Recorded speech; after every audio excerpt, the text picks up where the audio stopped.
Hare Krishna, Hare Krishna, Krishna Krishna.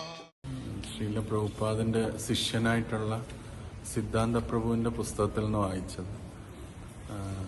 Tamal Krishna Goswami Maharaj പറയുന്ന ഒരു പോയിന്റാണ്. ആദ്യകാലത്തിൽ ഇസ്കോണിൻ്റെ പുസ്തകങ്ങളൊക്കെ പ്രിന്റ് ചെയ്തത് ദായി നിപ്പോൺ എന്ന് പറഞ്ഞൊരു ജാപ്പനീസ് കമ്പനിയാണ്. ആദ്യം മക്മില്ലൻ ചെറിയൊരു paper back edition Bhagavad Gita print ചെയ്തു. അതിനുശേഷം ബുക്സുകൾ പ്രിന്റ് ചെയ്തത് ദായി നിപ്പോണാണ്. അത് ജാപ്പനീസ് കമ്പനി. അത് നല്ല ക്വാളിറ്റി പ്രിന്റിങ്ങും വളരെ ചീപ്പ് റേറ്റും ആയതുകൊണ്ടാണ് ഇസ്കോൺ അവിടെ ദായി നിപ്പോണിന് അത് കൊടുത്തത്. അപ്പം പ്രഭുപാദ് ഒരു വട്ടം അവിടെ എത്തി ഈ ബാക്കിയുള്ള ബുക്സുകളുടെയും കൂടെ പ്രിന്റിങ് പബ്ലിഷിങ്ങിന്റെ ആ ഒരു കോൺട്രാക്ട് എടുക്കാനായിട്ട് എത്തി. അപ്പം ആ കമ്പനിയിൽ നടന്ന ഒരു കാര്യമാണ് തമാൽ കൃഷ്ണ ഗോസ്വാമി മഹാരാജ് അവിടെ പറയുന്നത്. അപ്പോൾ അവിടെ വലിയൊരു ഓക്ക് മേശ ഉണ്ടായിരുന്നു. ആ ഓക്ക് മേശയുടെ ഒരു സൈഡിൽ ദായി നിപ്പോണിന്റെ 7 എക്സിക്യൂട്ടീവ് മെമ്പേഴ്സ് അതിനകത്തുണ്ടായിരുന്നു. അതിന്റെ റാങ്ക് അനുസരിച്ചിട്ടുള്ള എക്സിക്യൂട്ടീവ് മെമ്പേഴ്സ് അവിടെ ഉണ്ടായിരുന്നു. ഇപ്പുറത്ത് പ്രഭുപാദും ഉണ്ടായിരുന്നു, തമാൽ കൃഷ്ണ ഗോസ്വാമി മഹാരാജും ഉണ്ടായിരുന്നു.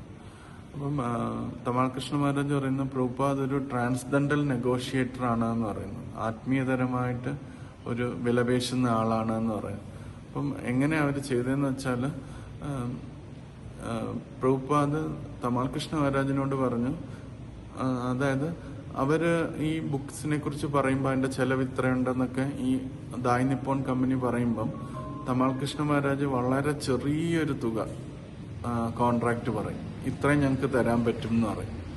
അപ്പൊ അത് കേൾക്കുമ്പോഴത്തേന് അവർക്ക് അത് അക്സെപ്റ്റ് ചെയ്യാനേ പറ്റത്തില്ല. അവര് പക്ഷെ മഹാരാജ് ഭയങ്കര കടുംപിടുത്തത്തിൽ ആ ചെറിയ തുക തന്നെ പറയും. അപ്പൊ അവര് ഏകദേശം ഒരു കരയുന്ന പോലെയോ ഈ കമ്പനിക്കാര്, കുറച്ചും കൂടെ കൂട്ടണം എന്ന് പറഞ്ഞു.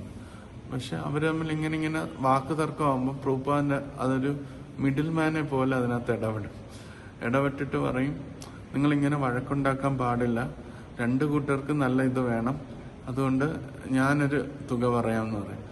അപ്പോഴത്തേന് പക്ഷെ പ്രഭുപാദം പറയുന്ന തുക തമാൽ കൃഷ്ണ മഹാരാജിനെക്കാട്ടിയും കുറച്ചും കൂടെ കൂടുതലാണ്. പക്ഷെ അവരുദ്ദേശിച്ച തുകയെക്കാട്ടിയും വളരെ താഴെയുമാണ്. അവസാനം അവര് വിചാരിക്കും ഇത് പ്രഭുപാദ് നമ്മളെ സേവ് ചെയ്യാൻ വന്നത് എന്ന് വിചാരിച്ചു. ഇങ്ങനെ സംസാരം എല്ലാം കഴിയുമ്പോൾ അവസാനം അവർ ആ തുകയിൽ അക്സെപ്റ്റ് ചെയ്യും. അങ്ങനെ പ്രഭുപാദ് ഓരോരോ ബുക്കുകളും വിലപേശി ഏറ്റവും ചെറിയ തുകയ്ക്ക് ആ ഒരു ഇസ്കോണിന്റെ കോൺട്രാക്ട് തന്നു. ഒന്നും മാത്രമല്ല, പ്രഭുപാദിന്റെ പുസ്തകങ്ങളോട് അവർക്ക് അത്രയും റെസ്പെക്റ്റും ഉണ്ടായിരുന്നു. കാരണം ആ ഒരു കോൺട്രാക്ട് 60,000 രൂപയുടെ കോൺട്രാക്റ്റാണ്, $60,000 കോൺട്രാക്റ്റ് ആണത് അന്ന്. പക്ഷെ അതിന്റെ ഡൗൺ പേയ്മെന്റ് തുടക്കം കൊടുത്തത് $5,000 തന്നെ. അത്രയും കോൺട്രാക്ട് അതിന്റെ ഡൗൺ പേയ്മെന്റ്, അതായത് ബാക്കി പൈസ കൊടുക്കണം, അതെല്ലാം വിറ്റിട്ട് കൊടുത്താണ്. $5,000 തന്നെ ഈ $60,000 ബുക്സുകൾ അവർ പ്രിന്റ് ചെയ്ത് തരാമെന്ന് പറഞ്ഞ് അവർ ഇത് ചെയ്തു തന്നു. അപ്പം അത് കഴിഞ്ഞതിന് ശേഷം ഈ 7 പേരും ഓരോരുത്തരും അവരിങ്ങനെ ജാപ്പനീസിൽ ഇങ്ങനെ തല കുനിച്ചിട്ട് അവരോരോരുത്തരും ആ ഒരു ബോർഡ് മീറ്റിംഗിൽ നിന്ന് ഇറങ്ങിപ്പോകുന്ന സമയത്ത് ഓരോരുത്തരും അവരുടെ ഡെസിഗ്നേഷനുള്ള ഒരു വിസിറ്റിംഗ് കാർഡ് പ്രഭുപാദിന്റെ മുമ്പിൽ വെച്ചു. ഓരോ ആൾക്കാർ വെച്ചു. അതിന്റെ ആ ഒരു പ്രയോറിറ്റി അനുസരിച്ച് ഇങ്ങനെ വെച്ചു. ഒരാൾ ഹയർ ആണെങ്കിൽ അയാൾ മുകളിൽ വെച്ചു, മറ്റേ ആൾ അതിന്റെ താഴെ വെച്ചു, അങ്ങനെ താഴോട്ട് വെച്ചു. എന്നിട്ട് 7ാമത്തെ ആളാണ് ഏറ്റവും ജൂനിയർ. പക്ഷെ അയാൾ ഇറങ്ങിപ്പോയില്ല. അയാള് പ്രഭുപാദിനെ തിരിച്ച് കാറിലേക്ക് ആനയിക്കാനായിട്ട് പോകുന്നതിന് വേണ്ടി അയാൾ അവിടെ കൂടെ നിന്നു. അപ്പൊ അയാളും അയാളുടെ വിസിറ്റിംഗ് കാർഡ് വെച്ചു. അപ്പം ബാക്കി എല്ലാവരും പോയപ്പോൾ ഈ വ്യക്തി മാത്രം നിന്നപ്പം പ്രഭുപാദ് അദ്ദേഹത്തിനോട് ചോദിച്ചു, നിന്റെ ജീവിതത്തിന്റെ ലക്ഷ്യം എന്താണെന്ന് ചോദിച്ചു. അപ്പൊ അദ്ദേഹം ഒന്നും പറഞ്ഞില്ല. അദ്ദേഹം തന്റെ കാർഡ് ഏറ്റവും അടിയിലായിരുന്നു, ആ വിസിറ്റിംഗ് കാർഡിന്റെ. അദ്ദേഹം ആ ഏറ്റവും അടിയിലത്തെ കാർഡ് എടുത്തിട്ട് ഏറ്റവും മുകളിലത്തെ കാർഡായിട്ട് വെച്ചു. അതിന്റെ അർത്ഥം എന്ന് വെച്ചാൽ അയാൾ ആ ഒരു പടവിലെ ഏറ്റവും ഉയർന്ന വ്യക്തിയാകണം, അല്ലെങ്കിൽ നമ്പർ 1 പൊസിഷനിൽ എത്തണം എന്നുള്ള ഇതായിരുന്നു അദ്ദേഹത്തിന്റെ ഒരു ഇതായിട്ട് അദ്ദേഹം കാണിച്ചത്. പ്രഭുപാദ് ചിരിച്ചിട്ട് തല ഇങ്ങനെ കുലുക്കി ചിരിച്ചതിന് ശേഷം പ്രഭുപാദ് പറഞ്ഞു, ജീവിതം എന്ന് പറഞ്ഞാൽ വളരെ ടെമ്പററി ആണ്. എന്നിട്ട് അദ്ദേഹത്തിന് പ്രീച്ച് ചെയ്യാൻ തുടങ്ങി. ജീവിതം എന്ന് പറഞ്ഞാൽ ടെമ്പററി ആണ്. ഇപ്പം നിങ്ങൾ നമ്പർ 1 ആയാലും അടുത്ത ജന്മത്തിൽ നമ്മൾ താഴെ ആയിരിക്കും പോകുന്നത്. ഇങ്ങനെ ഇത് ഇപ്പം ജീവിതത്തിൽ നമ്പർ 1 ആകുക എന്നുള്ളതല്ല ജീവിതത്തിന്റെ ലക്ഷ്യം എന്ന് പ്രഭുപാദ് അദ്ദേഹത്തിനോട് പറഞ്ഞു. എന്നിട്ട് നമ്മുടെ ലക്ഷ്യം എന്ന് പറഞ്ഞാൽ നമ്മൾ ഈശ്വരന്റെ അംശമാണ്. ഈശ്വരനെ പ്രീതിപ്പെടുത്തുക എന്നുള്ളതാണ് നമ്മുടെ പരമമായ ലക്ഷ്യം.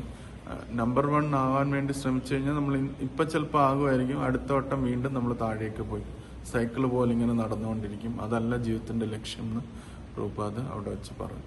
അപ്പൊ അതിനുശേഷം അവരിറങ്ങി.